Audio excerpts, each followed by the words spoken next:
Hello বন্ধুরা, আজকে আমি তৈরি করছি একটা অন্যরকমভাবে পনিরের রেসিপি। যার জন্য আমি প্রথমে কড়াইয়ে তেল দিয়ে দিলাম। এবার এর মধ্যে আমি দেব পনির। তেলটা গরম হোক। তেল আমাদের গরম হয়ে গেছে, আমি এবার পনিরগুলো দিয়ে দেবো।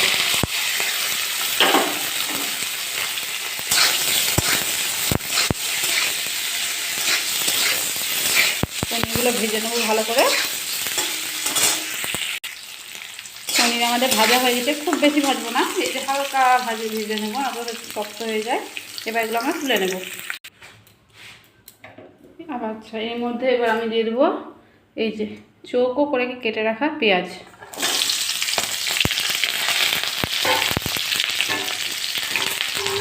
এবার এই পেঁয়াজটাকে আমি ভালোভাবে ভেজে নেব।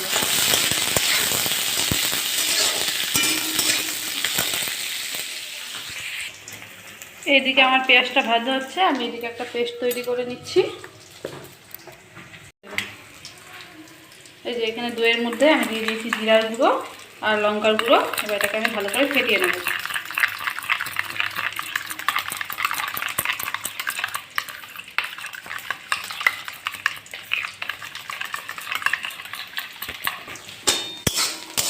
পেঁয়াজ আমাদের ভাজা হয়ে গেছে, এবার আমি এটাকে তুলে নেব।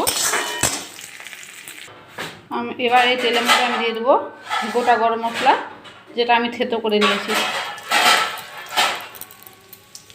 এরপরে আমি দিয়ে দেবো এর মধ্যে আদা আর রসুনের পেস্ট।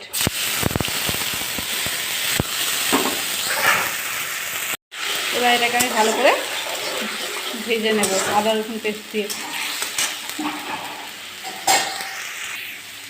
আদা রসুন আমার কষানো হয়ে গেছে, এখন আমি এই মশলাটা এর মধ্যে দিয়ে দেবো।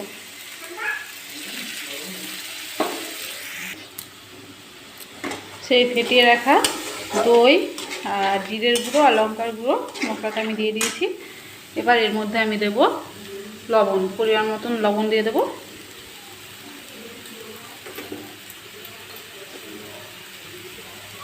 আর এর মধ্যে দিয়ে দেব হলুদ গুঁড়ো।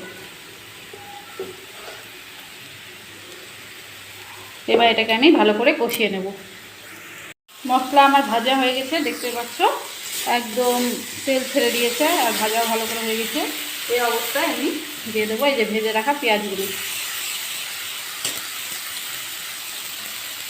আর দিয়ে দেবো এর মধ্যে এই ভেজে রাখা পনির। এই অবস্থায় আমি এর মধ্যে দিয়ে দেবো জল।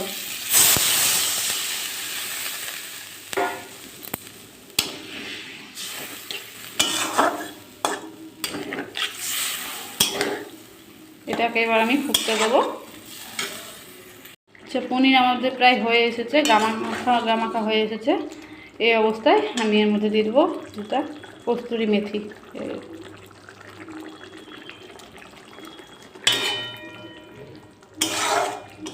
ব্যাস রেডি আজকে আমাদের পনির।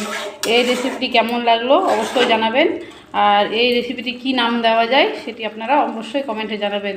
ধন্যবাদ। ভিডিওটি ভালো লাগলে লাইক, শেয়ার, কমেন্ট করবেন।